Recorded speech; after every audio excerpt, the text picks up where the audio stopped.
एक बार मैं संक्षेप में योग के बारे में बता देती हूँ, क्योंकि मेरे पास मैसेज आते हैं कि जैसे जिनको योग के क्षेत्र में कुछ डिग्री या डिप्लोमा वगैरह के लिए अपनी पढ़ाई प्रारंभ करनी है, उनके लिए भी जैसे मान लो आप एमए योग करें या फिर कोई डिग्री ले या फिर कोई डिप्लोमा कोर्स ही करें 1 ईयर के जो होते हैं या 6 मंथ्स के होते हैं, तो उनमें भी सर्वप्रथम योग के बारे में ही पूरी आपको जो बेसिक चीज़ें हैं वो जाननी चाहिए, प्रैक्टिकल के तौर पर भी और थ्योरी के तौर पर भी। तो मैंने जो अब तक बताया उसके बारे में थोड़ा सा मैं आपको उसकी समरी या थोड़ा सा उसका संक्षेप में बता देती हूँ, ताकि स्टूडेंट भी समझ पाएँ योग के बारे में।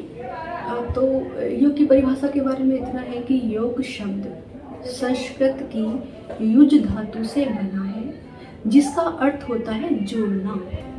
अतः योग का शाब्दिक अर्थ है जोड़ना, संयोग या मिलाना। किंतु जब हम आध्यात्मिक संदर्भों या योग और प्राणायाम जैसे विशिष्ट विषयों की व्याख्या के लिए योग शब्द का प्रयोग करते हैं, तो इस जोड़ने या मिलाने की एक दिशा स्वतः ही निर्धारित हो जाती है, और वह दिशा है आत्मा का परमात्मा से योग अथवा जुड़ना। इसी प्रकार शरीर, मन और आत्मा की समग्र शक्तियों को परमात्मा में संयोजित करना ही योग है। दूसरे शब्दों में आत्मा को ईश्वर से जोड़ने के लिए चित्त वृत्तियों पर नियंत्रण करके और उनको एकाग्र करके समाधि की स्थिति को प्राप्त कर लेना ही योग है। वस्तुतः योग प्रभु मिलन का मार्ग है, जो जीवात्मा को परमात्मा से युक्त करना सिखाता है, जो जीवात्मा को परमात्मा से युक्त करना सिखाता है। योग शब्द का अर्थ होता है जोड़ना। परंतु जब आध्यात्मिकता की बात हम करते हैं तो योग का अर्थ यहाँ पर है आत्मा का परमात्मा से जुड़ना। योग शब्द की उत्पत्ति संस्कृत की युज समाधो धातु में धज प्रत्यय लगाने से हुई है। इसका अर्थ यहाँ पर है समाधि। तो जब अध्यात्म की हम बात करते हैं तो योग का अर्थ जो है वो हो जाता है आत्मा का परमात्मा से जुड़ना, आत्मा का परमात्मा से जोड़।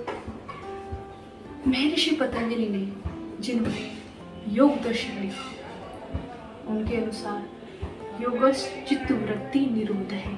उन्होंने योग के बारे में बताया कि चित्त की वृत्तियों का निरोध यानी कि उनकी एकाग्रता ही योग है। महर्षि पतंजलि ने योग की परिभाषा स्वीकार दी। महर्षि याज्ञवल्क्य ने संयोग योग इत्युक्तो जीवात्मा परमात्मनो, अर्थात जीवात्मा और परमात्मा के मिलन का नाम योग है। श्रीमद् भगवद गीता के अनुसार उन्होंने क्या कहा, श्री कृष्ण जी ने योग के बारे में क्या बताया? उन्होंने बताया समत्वम योग उच्यते। उसका अर्थ है समता की स्थिति को योग कहते हैं, अर्थात सुख दुख में, लाभ हानि में, मान अपमान में, प्रतिकूल अनुकूल आदि सभी स्थितियों में समता की स्थिति में बने रहने को योग कहते हैं। योग वशिष्ठ जी ने क्या कहा है इस बारे में? उन्होंने बताया कि संसार सागर से पार होने की युक्ति योग है, अर्थात